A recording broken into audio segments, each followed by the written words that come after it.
Good afternoon, everyone. I'd like to call to order the first work session of the day, and the work session is a confirmation hearing for the ML&P General Manager, and his name is Mark Johnston. But before we go into the confirmation hearing, I would like to take a moment, it's September 11th, and just have a moment of silence.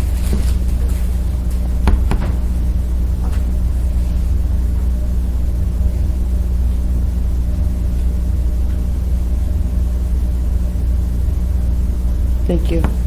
Let's do roll call. We'll start with you, Mr. Flynn. Patrick Floyd, Bill Evans, Bernie Hall, Lee Peterson, L.B. Gray Jackson. Tim Steele, Mark Johnston and ML&P. Thank you. And let's do the audience also, please. Robert Jones, Municipal Clerk. Russ Foley, Assembly by Anna Henderson, Municipal Electronic. Renee Crocker, Social Work City. Thank you. Okay, Mark, welcome. Thank you. And who would like to start with the first question, or any other questions that you may have that's not on the sheet? Well, I'm happy to leave the Inquisition. Thank you. Sure. Thank you, Mr. Flynn. But I would invite Mr. Johnston just to introduce himself a little bit to us. We obviously have his resume with me. I think that's an excellent idea, Mr. Flynn. Thank you. Well, I will say that I'm pretty much a lifelong Alaskan. I moved here when I was 3. Not by choice, kind of here. And I lived here until 1987, went out of state to get the last 2 years of my degree. Went to the University of Nevada in Reno and got my bachelor's. Then took a job with the Federal Energy Regulatory Commission. It was one of those things that you go to the recruitment office, and it looked interesting because it said it was 100% travel. And so I kept asking them, what exactly does that mean? And they said, we don't know. We can talk to the person. And I kept asking questions. I said, how many times do we have to tell you? Wait until you get to talk to them. What it meant was that for the next 5 years that I would go into a city and set up, we would do an audit. We would be in the city for 3 to 4 months, sometimes longer depending on the number of audits in the city. And we would audit public utilities that had FERC jurisdiction, so electricity across state lines. And they were generally multi-state, multi-billion-dollar companies. We would audit 4 years at a time for financial and for regulatory compliance.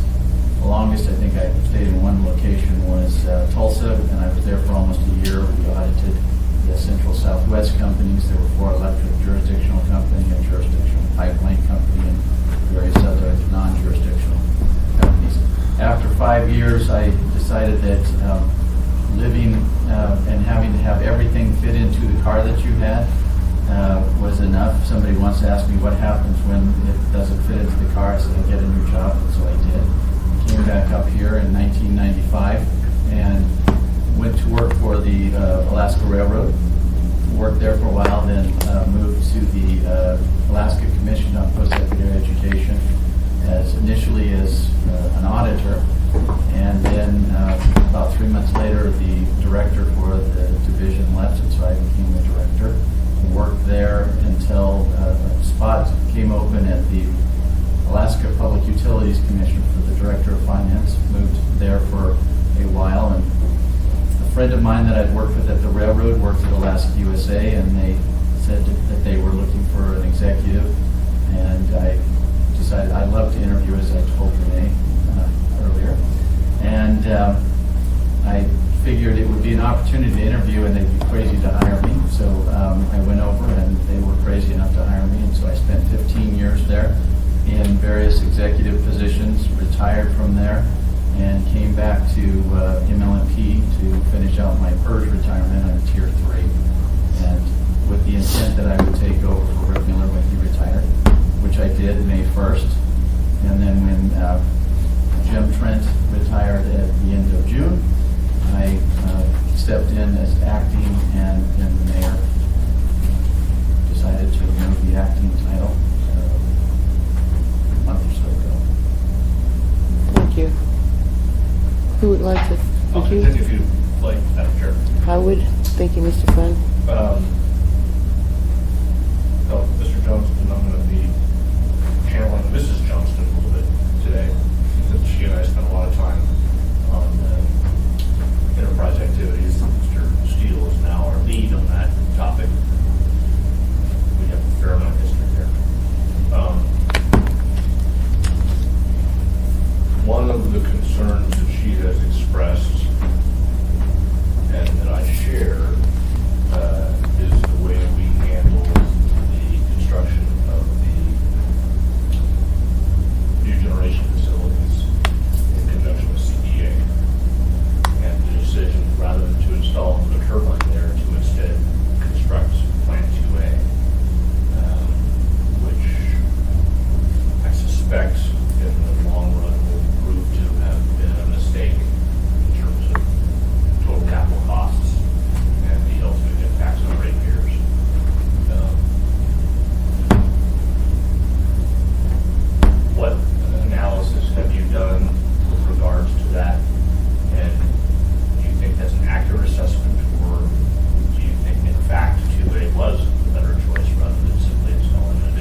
think that, I don't know that I would agree with your characterization that it was a mistake. I think that it allows ML&P several things. One, distributed generation, because if all of our generation, all of our new efficient generation was located in the same place, then we would potentially have issues if something happened at that one location. Chugach has had a number of challenges with the plant, and there have been times where we haven't been able to get the generation that we are entitled to, or they are entitled to. And I think that some of that was decisions that were made during the process. Some of it is just bad luck. And with putting 2A where it is, I think we benefit from distributed generation. We also benefit from location in that with the water that passes by there from Eklutna, that is AWU water, it makes that plant more efficient than anything else. One of the things that we see with SPP is that during the summer months, and actually not even summer necessarily, that it doesn't run as efficiently as it could otherwise because it is hampered by the air that comes in and it not being the right temperature, so it doesn't run as efficiently as it could. In fact, the last couple of weeks it's produced at, with all three turbines and the steam generator, it's producing about 140 to 144. It's rated at about 180 or above. So when it comes to cost, I think that it will also, in the long run term, it will end up being a better deal for the ratepayers. And one of those reasons is that Chugach, even with that plant, and had they added a fourth turbine, it probably gives you another 50 megawatts or so. They are currently talking with us and others about opportunities to buy generation or buy capacity because they have started to decommission the Beluga units, and they are old units, they're not efficient. And I think that in the long run, us having 2A, which will be the cheapest power in the rail belt, and SPP will benefit the citizens of Anchorage. Thank you for that.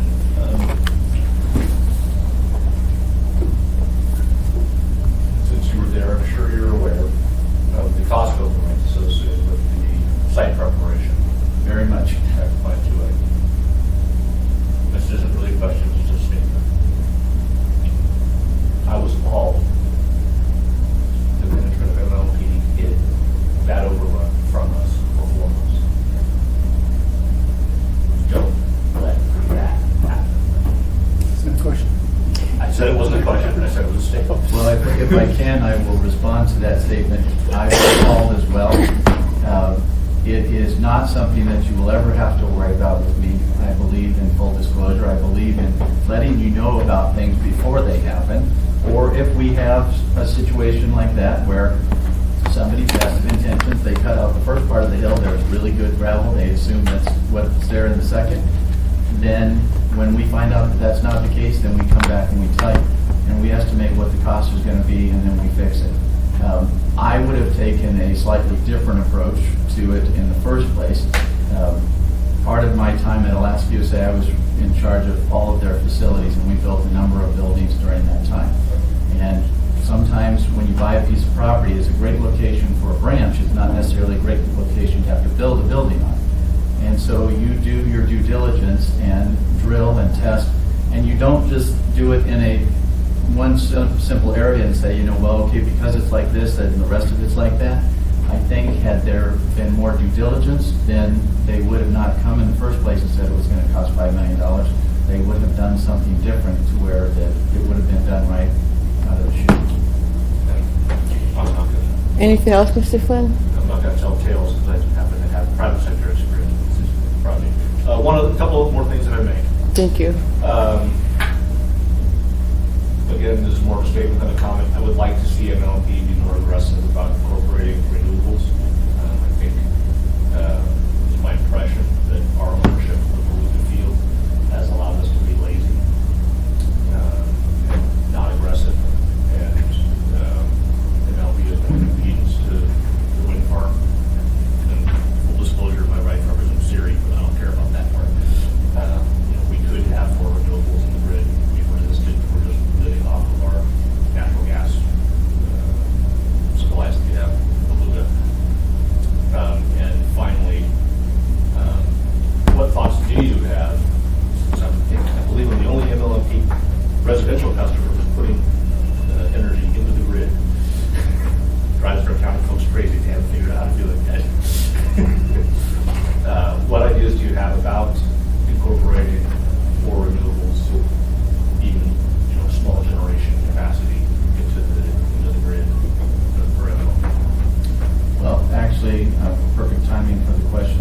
Surrey yesterday morning and had the opportunity to talk to them about phase 2 and what the opportunities there are, and had discussions, and we differed slightly on whether or not it was economic, but how it could be integrated in.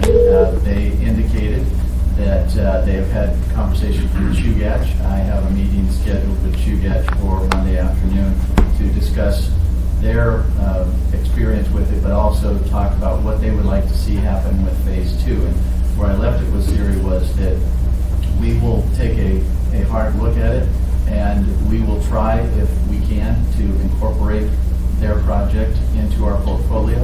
I think that we had an opportunity with the landfill gas project to bring in some renewables and keep it within the family, so to speak, and management dropped the ball at the time in taking that on. I think that may have changed some of the decisions that we made moving forward from that, and so I think that we will take a hard look at any renewable project that comes along and try and fit it in. I believe we have a responsibility to the ratepayers to make sure that it's economic, or that if it is slightly higher, that we make the case for why that's still a good deal for our ratepayers.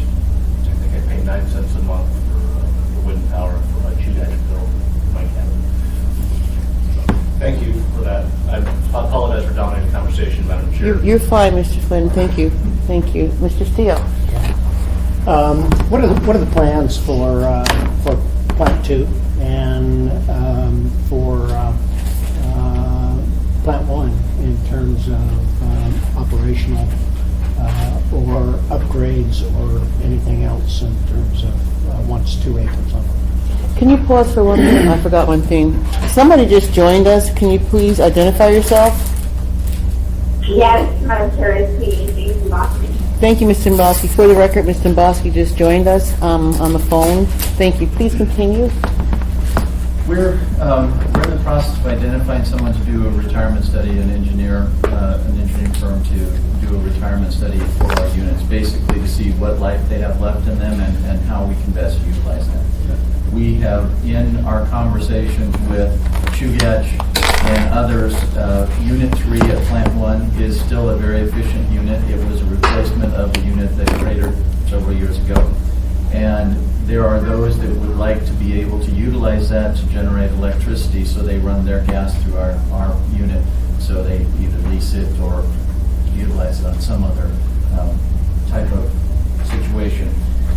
The other units at Plant 1 are not all that efficient, and so we will take a look at the cost to maintain them, and as long as that cost to maintain them is relatively small, we may keep them for emergency purposes. When you move to Plant 2, what you have is units that, and I believe it's our Unit 7, is Guinness Book of World Records type unit. It has more hours on it than any other unit of its kind anywhere in the world. And what it is a testament to the hard work of the folks that maintain it, because frankly, it probably shouldn't be working at this point as hard as we run it, but it does. But as some of the other units, Unit 8 is coming up to the end of its life, and we can extend that life by putting money into extending it. But we're going to have to make some hard decisions, back to one of the questions of Mr. Flynn, to look at, do we need to extend it? You know, we can potentially continue to run it in an emergency type situation without having to spend $10 million to do an overhaul on it. So we're going to take a hard look at all of those, because we anticipate that once 2A comes online, that'll be a base-loaded unit. It will run all the time. We'll supplement with hydro and with the other units that we have to meet our peak, but that most of the units at Plant 1 won't be necessary on a daily basis, but might be used in emergency situations or the possibility of assisting one of our fellow utilities with generation capacity.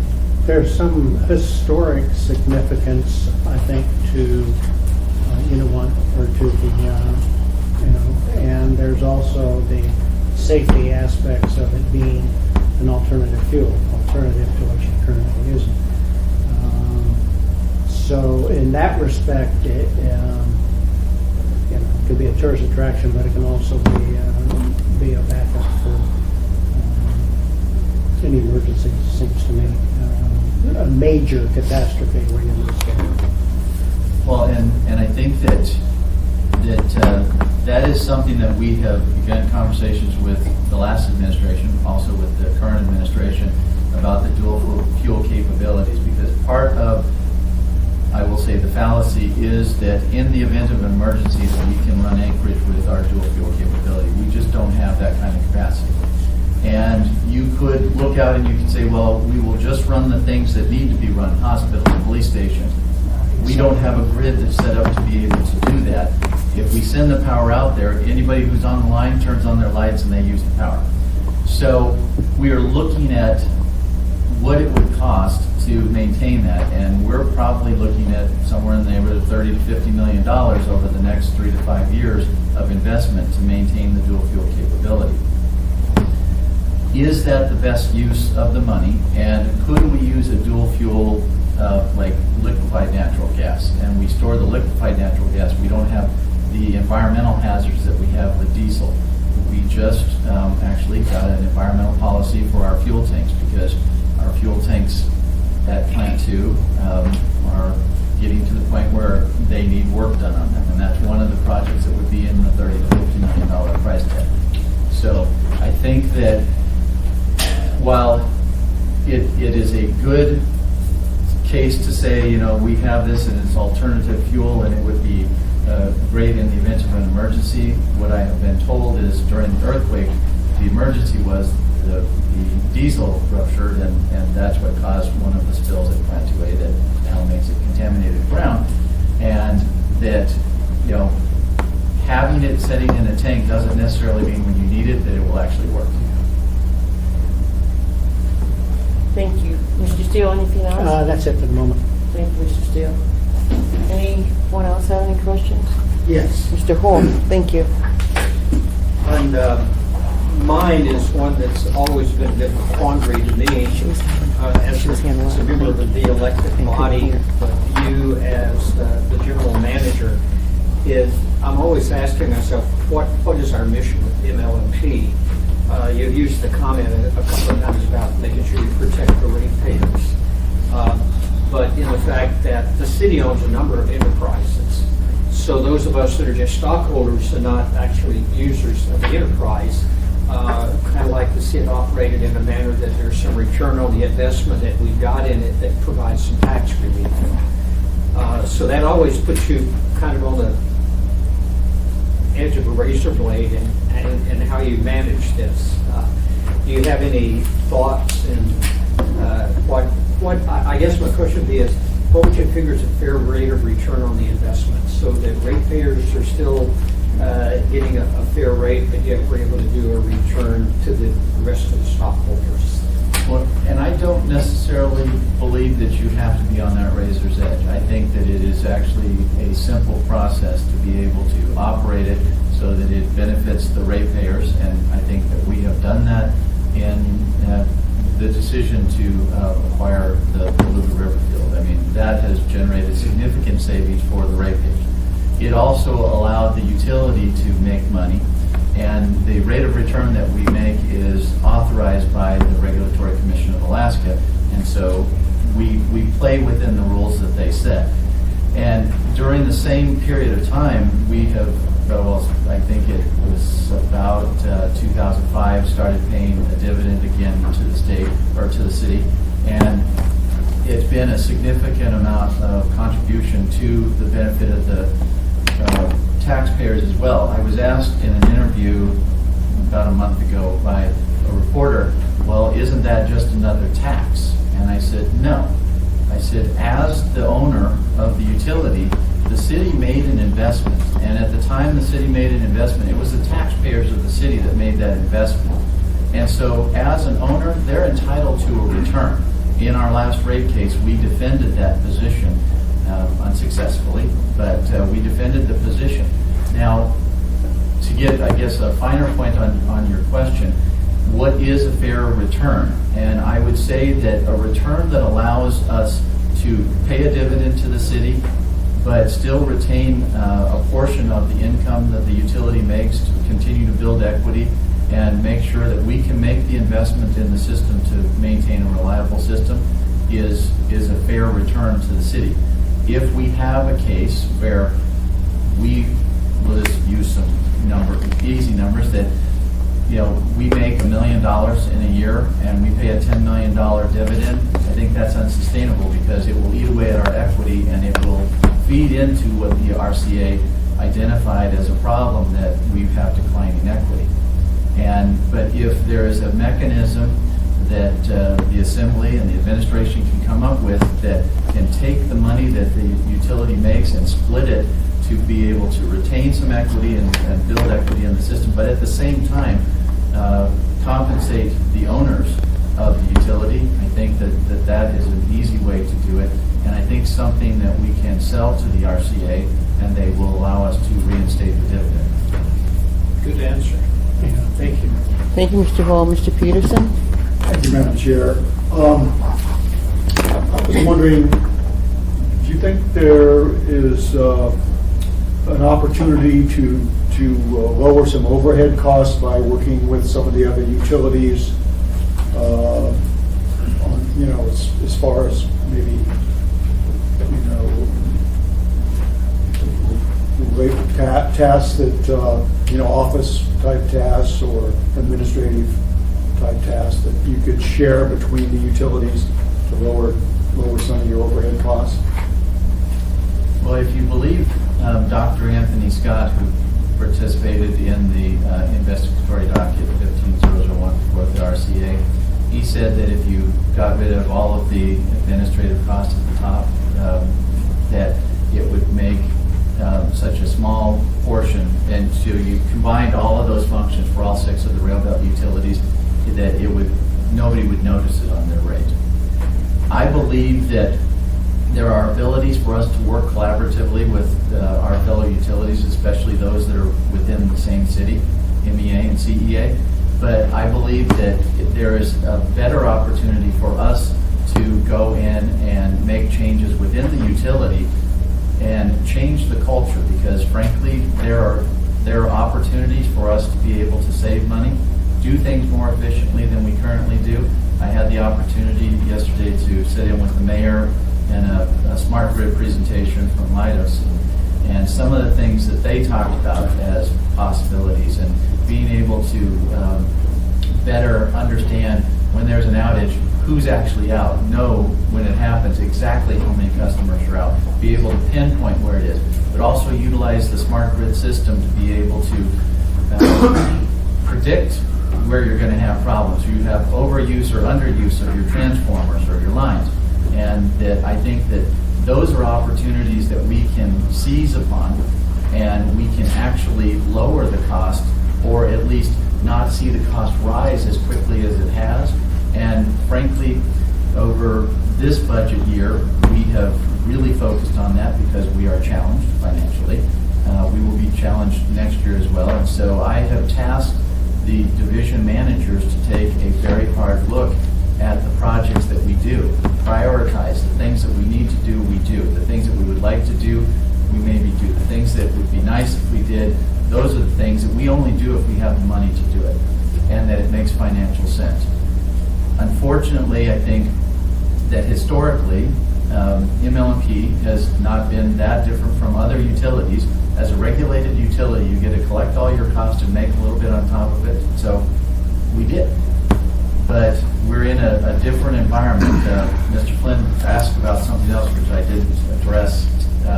But distributed generation, we have customers that would like to do those types of things. That is only going to be able to happen, and then we then have to lower our costs to be able to make up, because the rest of the customers have to pay when somebody uses microgrid. So I think that while there are opportunities with other utilities to work together and to try and maximize cost, and we're talking about that with Transco and some other things, I think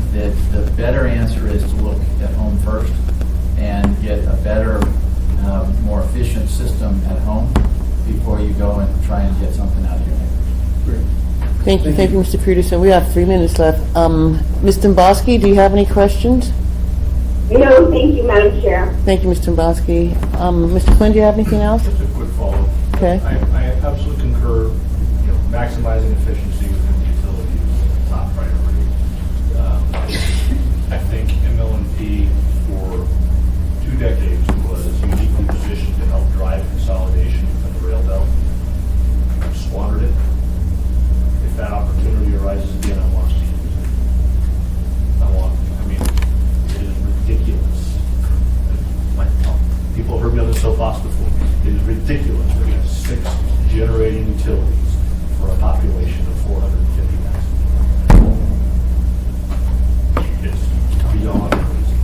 Thank you, Mr. Flynn. Mr. Steele? And we're getting ready to do, to upgrade Arctic. And Arctic is one of those areas where ML&P and Chugach both have transmission lines down that corridor. And just drives me nuts when I see high distribution towers down both sides of the road. It impacts the ability to, to have clear sidewalks and also to widen and do street work in there as well. But it would be really nice if we were able to get along and coordinate and consolidate and be efficient for all users. And I have had a number of conversations over the last couple of weeks with Chugach about areas where we can cooperate and do some of the things that you're talking about, because frankly it's in the best interest of both of our wayfarers. Thank you, Mr. Steele. Mr. Evans, do you have anything you'd like to Well, ask? just a statement really quick. I was going to ask you about renewables, but surprisingly, my sandal-wearing colleague with all of the renewables issues. But I do want to say, just so you are not taken or don't get the wrong impression, I understand your response, and I was gratified to hear that you said that any kind of renewable project would have to pencil out first. You did leave the wiggle room in there that there could be exceptions when there may be a bit of a gap, but there may be other factors. I would just, and I think that's a perfectly fine answer, I would just say that there certainly would be members of this body that would look with great scrutiny on what those other factors are, and it might be a harder sell for some of us other than others of us, just so you know that dichotomy exists here. Well, and what I think that I tell our commission, they say, we're asking questions. That's your job, to ask questions, to scrutinize, and I would be surprised if you did. So if we don't come to you with a good business case, then I'd ask you to say no. Appreciate it. Thank you, Mr. Evans. It's 1 o'clock, but I'm going to ask a question, but I don't expect you to answer right now. I'm just putting it out there, and we can talk offline. But one of the issues that I think a lot of us have with undergrounding is that ML&P will start a project, and then GCI and ACS won't cooperate. And I'd really like to talk with you to get some ideas on how we can make that situation work better, because it's really not, it's defeating the whole purpose when ML&P is undergrounded and then you have all the wires from GCI and ACS still there. Defeats the purpose. So let's find some time in the future and talk about that. You let me know when you're available, and I will make time. Thank you. Okay, this session is adjourned.